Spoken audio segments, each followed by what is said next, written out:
दर्जनों बार फेल होने के बावजूद नहीं मानी हार, बने दुनिया के सबसे बुद्धिमान शख्स। और हम बात करने वाले हैं ऐसे ही शख्स की जिनका नाम है अल्बर्ट आइंस्टीन, जिन्हें इतिहास का सबसे बुद्धिमानी व्यक्ति कहा जाता था।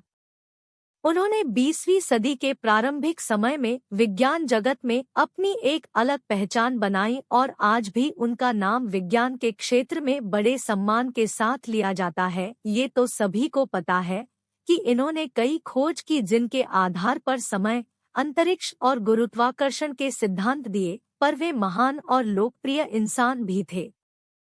कहा जाता है जब वे बाहर निकलते थे तो सड़क पर ही लोग उनसे उनके सिद्धांतों के बारे में पूछना शुरू कर देते थे। इससे परेशान होकर उन्होंने एक रास्ता निकाला।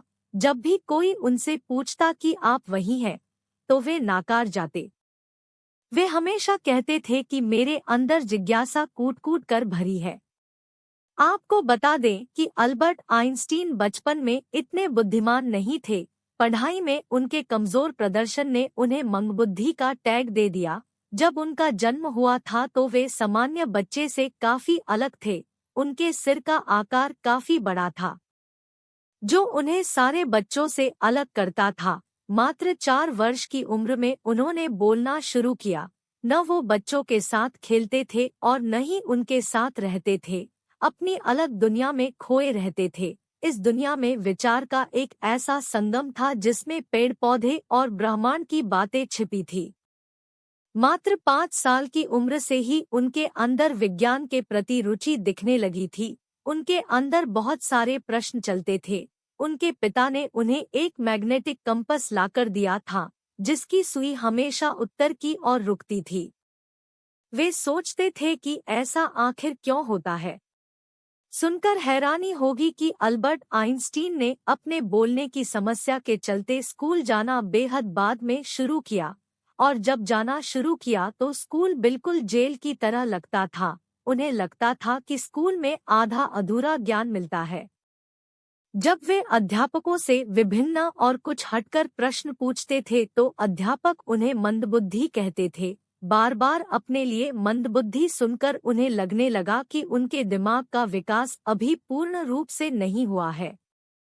इसी प्रश्न का उत्तर जानन वे अपने अध्यापक के पास गए तो उनसे टीचर ने कहा कि अभ्यास ही सफलता का मूल मंत्र है। ये बात उन्होंने अपने मन में बैठा ली और प्रण लिया कि एक दिन सबसे आगे बढ़कर दिखाऊंगा। उनका मन पढ़ने में नहीं लगता था, फिर भी वो पूरे टाइम अपने हाथों में किताब लिए बैठे रहते थे। कुछ समय बाद इस चीज का सकारात्मक परिणाम सबको दिखाई देने लगा। इस विकास को देखकर उनके अध्यापक भी दंग रह गए। आगे चलकर उन्होंने गणित जैसे जटिल विषय को चुना। चूंकि उनकी आर्थिक स्थिति ठीक नहीं थी, इसलिए उनकी पढ़ाई में काफी बाधा आई। अपने कठिन परिश्रम और मेहनत से अल्बर्ट ने गणित और भौतिक विज्ञान में महारत हासिल कर ली। शिक्षा को लेकर उनका विचार था कि शिक्षा वो है जो आपको तब भी याद रहे जब आप सब कुछ भूल जाओ। और पढ़ें। और ऐसे ही मोटिवेशनल वीडियो देखने के लिए हमारे चैनल को सब्सक्राइब कर ले।